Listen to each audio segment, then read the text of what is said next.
नवऱ्याने बेडरूममध्ये सीसीटीव्ही लावले. तो कामावर गेल्यावर बायको असं एकटी असताना करायची. हे घृणास्पद प्रकार ऐकून पायाखालची जमीन सरकेल. खरंच एका नवऱ्याने आपल्या बायकोबद्दल असं काही पाहिलं की त्याच्या आयुष्याचा दृष्टिकोनच बदलून गेला. खरंच एका नवऱ्याने आपल्या बायकोबद्दल असं पाहिलं. एका छोट्या शहरात राहणारे हे नवरा बायको, लग्नाला काही वर्ष झाली होती. संसार व्यवस्थित चालू होता. घरात 2 लहान मुलं होती. सगळं ठीक दिसत होतं. पण नवऱ्याच्या लक्षात एक गोष्ट वारंवार येऊ लागली. त्याची पत्नी नेहमीच खूप थकलेली दिसायची. तो कामावरून संध्याकाळी घरी यायचा तेव्हा पत्नीचा चेहरा पूर्णपणे दमलेला असायचा. तिच्या डोळ्याखाली काळी वर्तुळे पडली होती. आवाजात दम नव्हता. नवऱ्याला वाटलं एवढं थकायला काय कारण असू शकतं. त्याने सुरुवातीला पत्नीला विचारलं, पण ती नेहमीच हसून टाळायची. काही नाही, फक्त काम जास्त होतं असं ती म्हणायची. पण नवऱ्याच्या मनात संशयाचं वीर रोवलं गेलं. हळूहळू नवऱ्याचा संशय वाढू लागला. तो विचार करू लागला, तो नसताना घरात नक्की काय घडत असेल, कोण येत असेल, पत्नी इतकी थकलेली का दिसते.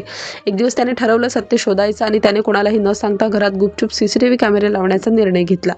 त्याने बेडरूममध्ये, हॉलमध्ये आणि किचनमध्ये छोटे कॅमेरे लावले. पत्नीला याची कल्पनाही नव्हती. सर्व काही शांतपणे सुरू होतं. दुसऱ्या दिवशी तो कामावर गेला, पण त्याचं लक्ष कामात नव्हतं. मन सतत घराकडे धावत होतं. आज त्याला सत्य समजणार होतं. संध्याकाळी काम संपल्यावर तो घाईघाईने घरी पोहोचला. पत्नी नेहमीप्रमाणे थकलेली दिसत होती, पण आज त्याच्या मनात वेगळीच घालमेल सुरू होती. रात्री जेवण झाल्यावर पत्नी झोपली. नवऱ्याने हळूच आपला फोन काढला आणि सीसीटीव्ही फुटेज पाहायला सुरुवात केली. पहिल्या काही तासात काही विशेष दिसलं नाही. घरात शांतता होती. मुलं खेळत होती. पत्नी काम करत होती. पण रात्री उशिरा काहीतरी वेगळं दिसू लागलं. नवऱ्याचं लक्ष स्क्रीनवर खिळलं. मध्यरात्री मुलांपैकी एक रडू लागलं. पत्नी लगेच उठली. तिने मुलाला उचललं, त्याला शांत केलं. थोड्या वेळाने दुसरं मूल रडू लागलं. पुन्हा ती उठली. पुन्हा त्याला सांभाळलं, झोपवण्याचा प्रयत्न केला. रात्रभर हेच सुरू होतं. एक मूल झोपलं की दुसरं उठायचं. पत्नीला पूर्ण रात्र झोप मिळत नव्हती. पहाटे 4 वाजता ती पुन्हा उठली. किचनमध्ये जाऊन काम सुरू केलं. चहा, नाश्ता, डबा सगळं ती एकटी करत होती. नवरा स्क्रीनकडे पाहतच राहिला. त्याच्या डोळ्यात पाणी आलं. त्याला समजू लागलं होतं की सकाळी मुलांना उठवणं, अंघोळ घालणं, त्यांना तयार करणं ती सगळं शांतपणे करत होती. एक क्षणही तिने स्वतःसाठी घेतला नाही. तिच्या चेहऱ्यावर थकवा होता, पण तिने तक्रार केली नाही. नवऱ्याचा संशय आता हळूहळू विरघळत होता. त्याच्या मनात अपराधीपणाची भावना निर्माण झाली. त्याला समजलं, तो नसताना पत्नी काही घृणास्पद करत नव्हती. ती फक्त घरासाठी स्वतःला झोकून देत होती. रात्रभर झोप न घेता दिवसभर कामं करूनही ती काही बोलत नव्हती.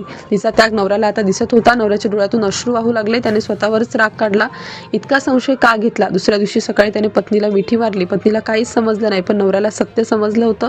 नंतर नवऱ्याने हा अनुभव सोशल मीडियावर शेअर केला. त्याने सांगितलं, गृहिणींचं काम दिसत नाही, पण ते सर्वात कठीण असतं. ही घटना ऐकून अनेक पुरुषांच्या डोळ्यात पाणी आलं, कारण घर चालवणाऱ्या स्त्रियांचं त्याग अनेकांना दिसतच नाही. आणि शेवटी एक सत्य समोर आलं. संशय घेण्यापेक्षा विश्वास ठेवा, कारण कधी कधी धक्कादायक सत्य म्हणजे प्रेम, त्याग आणि न बोलता केलेली मेहनत असते.